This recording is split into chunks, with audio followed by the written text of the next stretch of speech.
Stellar Blade's stunning visuals, stylish combat, and yeah, even some of the more colourful outfits give the game plenty of appeal for virtual photographers. With an advanced photo mode, you get everything from autofocus tracking to 3-point lighting, and knowing how to get the best out of it can lead to some great shots. I have innumerable thoughts, and I am capable of making fantastic plans. Here's how to improve your Stellar Blade photography then, with my 10 photo mode top tips, and that's tips with a P.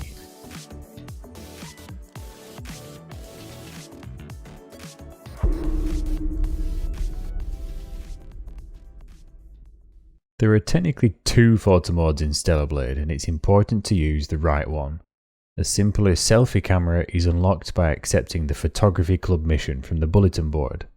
And while it does have a lot of options, it is entirely limited to selfies taken at arm's length. For much more creative freedom, you want to use the full photo mode that has free camera for all kinds of compositions. This one sadly can't be assigned to the D-pad shortcut, and is instead accessed by pressing R1 and the D-pad left together.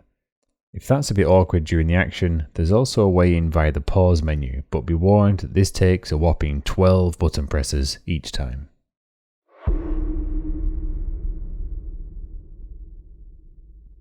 The field of view setting controls how wide an angle is visible within the frame, and comes with a range of 17 to 100 degrees.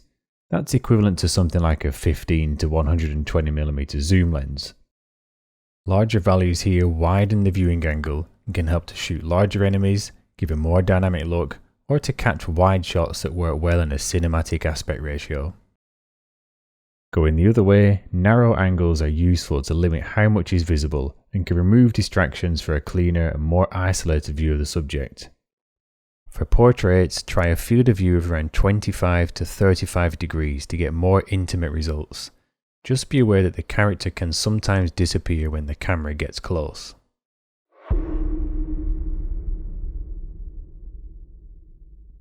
Speaking of portraits, the photo mode has some useful tricks for controlling the characters, including 26 poses and 18 facial expressions for Eve, most of which are available for Adam and Lily too. These are nice to work with, though there's a final touch that makes all the difference, and that's look at camera. It means that you can look directly at the camera for much more engaging portraits. As she follows the camera around, it's also possible to lock her gaze in place by switching the setting to fix line of sight. This is perfect for focusing your attention on something or getting a relaxed over the shoulder look.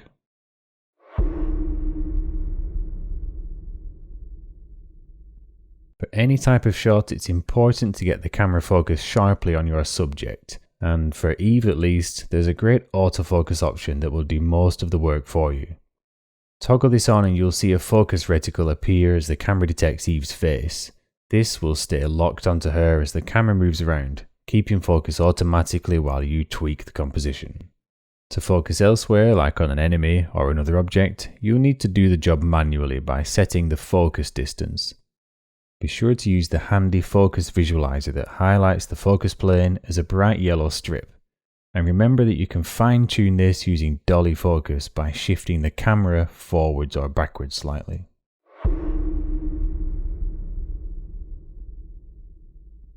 Depth of field goes hand in hand with camera focus, and it's crucial in creating an authentic optical effect.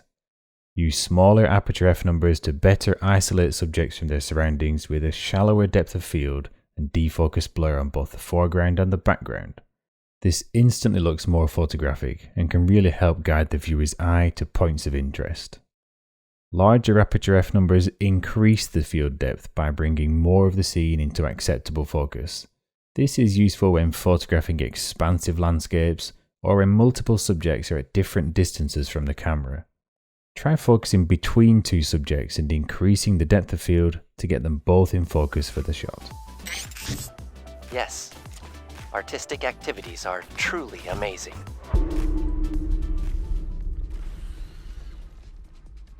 This one isn't really a photo mode feature as such, but it's something that will help you find more interesting shots by using Eve's beta and burst abilities. These stylish action moves are crucial to dominating battles, but also add some dynamic body positions and glowing visual effects that are ideal camera fodder.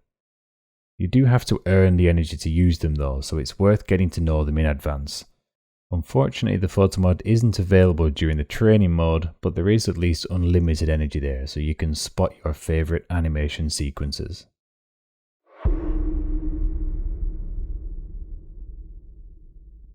The Stellar Blade photo mode has tons of options on the Display tab to let you adjust the colour palette.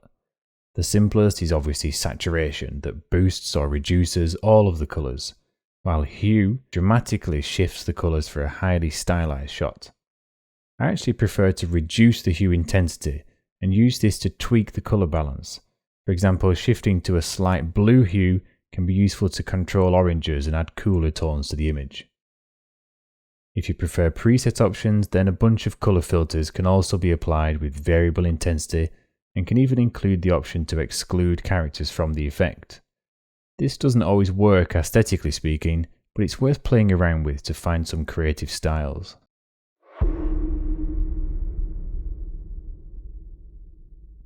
Brightness is brightness, right? Well, except when it isn't. And this photo mod has a couple of different ways to adjust how bright the image is. One of these is indeed called brightness, and this one simply makes everything darker with lower values or lighter with higher values, affecting all areas of the image equally. A separate exposure option may seem to do the same thing at first glance, but notice how this one has a more pronounced effect on the highlights and light sources. Add in the fact that contrast will exaggerate the difference between dark blacks and bright whites, or how bloom adds a soft glow to the highlights, and there's lots of ways to subtly adjust the brightness of your shot.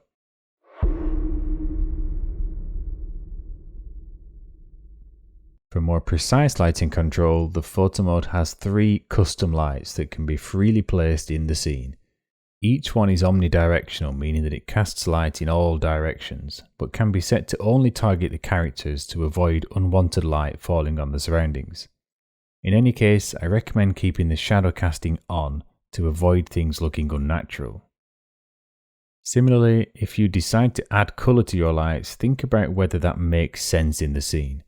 Matching the colour of nearby light sources will look more believable, but if you do want to do something more individual, then consider turning down the ambient light with the world lighting brightness option for an almost dark setting. By the way, you'll also need to turn down the brightness of the light itself to actually see your chosen colour, as they desaturate to white at full brightness. Use intensity here instead to make up for the lost power if needed.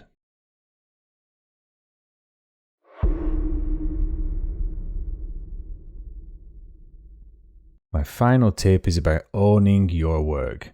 I always advise turning off the copyright print that appears on the bottom of the image by default. There's no disputing the fact that Shift Up continue to own all of the IP on the content you're using to create your image, but that does not include the copyright to the original photo mod compositions. That belongs to you, the photographer, so you should not tolerate a copyright watermark suggesting otherwise. I feel like my understanding of human culture has improved considerably.